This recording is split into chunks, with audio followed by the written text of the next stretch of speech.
Hey comic fans, Dave here at Ground Zero. It's the first Wednesday morning of 2022. It's a brand new year, everyone. Time for a brand new look at what's on the shelves at your favorite local comic book store. Now, the first week of any year is vitally important for the comic industry because this is where the publishers really set their pace for the entire year to come, and we get our first look at the template they're going to use to attack the next 12 months. So, what does 2022 have in store for us? We're going to take a look viewed through the lens of your local comic store's shelves. Now, I'm going to start with DC Comics because they really like to think they have their fingers on the pulse of comics fandom. They took a listen last year, put their fingers right on your wrist, and decided to hear what was coursing through your veins. And what they heard was Batman. Batman. Batman. Steady, soft, absolutely insistent. They know what you're looking for, and they are delivering. This year, just like they closed out last year, a brand shiny new Batman issue. Way to go out on a limb there, DC. Now, if you came in last week, the final week of 2021, you probably picked up Batman in Detective Comics. Well, what's waiting for you this week on the shelves? That would be Batman in Detective Comics. But now, before you think that DC's just repeating themselves or getting stagnant, let me remind you, last week was a Fear State crossover. This week, it's Shadows of the Bat. DC continues to evolve and produce new material. I admire your tenacity, DC. Now, also, it's the start of the year, and every year, DC likes to have a yearly motto. This year is no different. What they came up with for 2022 was, no week shall pass without Batman up. They're protecting Gotham. Yeah, I know, it doesn't really sing, does it? It probably could use a rhyme of some sort, but apparently DC couldn't think of anything that rhymes with pass. Maybe you can help them out. A few more books I'll mention from DC, starting with a couple that have absolutely nothing to do with Batman or his universe. That would be the Joker Presents Puzzle Box. Matthew Rosenberg has done a really good job with this one. If you are into Joker and really just good comic stories, you're probably already reading this one. If you're not, there's still time because it hasn't finished yet.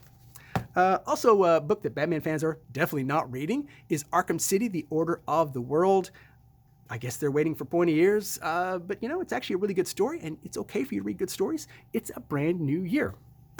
Two more books I will mention from Marvel. First off is World of Krypton, because this is from Robert Venditti. I really love Robert Venditti's work. He does a lot of great comics, currently doing the Superman 78 series. Did a lot of great comics for Valiant. Really just an excellent writer. This is a science fiction take on Superman's home planet. Definitely essential. And it's only on the second issue. I still have copies of the first one. Whatever your local shop is, you definitely should give this one a try. One final DC book I'll mention, if you want to get a little closer to home for Man of Steel. We get Superman, Son of Kal-El. This is the sixth issue. Now, Tom Taylor hopes that readers will stick around after all the media hype of the fifth issue. This is where we see who really is a fan of the character. Hopefully, it's you. Moving on from DC, to try to keep this video a little shorter than normal, we're going to move over to Marvel. Now, Marvel is the company without Batman. But that's okay, they say, because Marvel is the company that has all the movies your girlfriend will let you watch. So check and mate, DC. But they are, of course, still about the comics, and remind you, they are about more than just the movies. It's not the movies that drive the whole engine. So this week, what do we get on the stands? Amazing Spider-Man. So go see the movie, everybody. I hear it's great, and it's a new issue on the stands. So again, moving beyond the movies. What else from Marvel do we have? Well, we've got the latest issue of Black Widow, now streaming on Disney+. And I hear it's good too.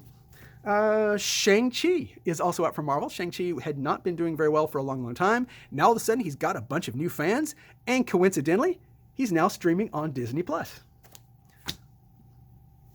One more that I will mention, well actually a couple more, but I'll mention one more that is still streaming on Disney+, and that is Captain Marvel. This is a book Michael really loves, but hasn't sold terribly, terribly well. Maybe people didn't like the movie as much, but that's okay because it's still streaming on Disney+. And you've already paid your fee. Two more Marvel books that I will mention. The first is Elektra, Black, White, and Blood.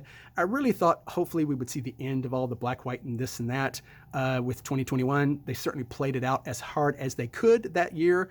But no, Marvel says they still have characters that have not had a Black, White, and Blood series. So Elektra gets her own, and I guess apparently you should buy it because they're Marvel. One final Marvel book I will mention, and that is Inferno, because it would not be a week with Marvel if we didn't have some big epic eventy series, and this is Jonathan Hickman's really wrap-up of his X-Universe stuff that people really, really liked. So obviously, what am I saying? you're still already reading this book.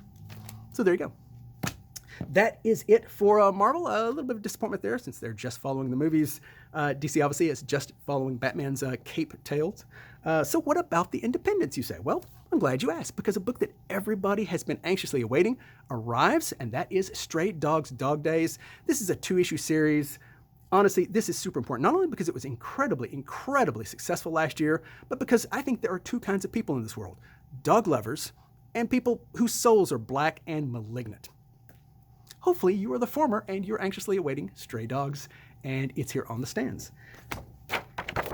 That's a fact. A couple more independents I will mention. A book that I certainly mention really often is Echolans.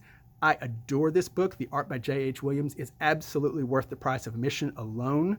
And it's here. You know, honestly, other people are really starting to discover this book too, and just how gorgeously beautiful it is. Industry accolades are starting to really come his way, and deservedly so. They are long overdue, and it's right on the shelves. Two more independents that I will mention, because this is somewhat light for independents, but we do get newest issue of Hellboy, The Bones of Giant. Hellboy has become very much an institution now in the comics industry, and deservedly so. We also get a new Power Rangers comic, Power Rangers Universe, for all you Power Rangers fans out there, because there's just not enough Power Rangers comics. So here's another one, Power Rangers Universe, and it's here this week. Now, you're probably saying, but Dave, okay, surely the independents have restored your faith in what's happening this year. Surely this is a good omen for 2022. Well, certainly they are good. These are last week's books. These books were supposed to be on the shelf last week, but right before New Comic Book Day hit, DC Diamond sent out a notice saying the books were going to be 48 hours late. Well, 48 hours in Diamond speak is apparently 5 days. Apparently Diamond math's just like Marvel. So we don't have this week's books. We've got last week's books on the stands. I guess they're new to you, and maybe the other books will come in here before long. We'll see. Way to give us just a little bit more 2021 in our dose of 2022. We did get some new trades in this week, starting with Avengers, the latest of Jason Aaron's run. In this case, we're getting World War She-Hulk. Hulk had his own World War. She-Hulk wants in on the action, and she gets it here in this newest trade. But the book I want you to buy is this one, Fantastic Four. This is the second, a little smaller trim size in the Marvel Masterworks. Stan Lee and Jack Kirby. This is absolutely seminal, fantastic stuff. You just can't call yourself a comic fan if you haven't read these. This is where the Marvel Universe really was born. Every single issue, they added something that became a cornerstone in the Marvel mythos that continues to this day in the cinematic universe. Absolutely seminal stuff. You got to read it.